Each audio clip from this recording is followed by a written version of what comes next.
WhatsApp guys, কেমন আছেন আপনারা? সবাই ভালো আছেন? আজকে একটা অঘটনা ঘটেন গেছে। আজকে হলো এই যে সাজিদ হলো এই যে সামিউলের র্যাকেট ভেঙে দিয়েছে। গাইস আপনারাই বলেন, ওর কি জরিমানা দেওয়া লাগবে? ও তো একটা মূর্খ। যদি জরিমানা দেওয়া লাগে তাহলে আপনি লাইক আর শেয়ার করে দেন। অবশ্যই প্রতিবন্ধী, তাই না? এ সামিউল, তুই কি এর বিচার চাস? প্রতিবন্ধীর বিচার চাই, প্রতিবন্ধীর বিচার চাই। এই আজকে জরিমানা দিবি?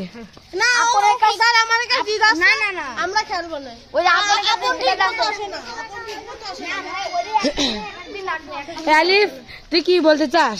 গালি দিস না ভাই, ওর জরিমানা দেওয়া লাগবে অবশ্যই। গাইজ এক কিন্তু আপনারা হলো চিনে রাখেন, একটা মাতব্বরি। ওকে গাইজ, দেখা হবে, আল্লাহ হাফেজ।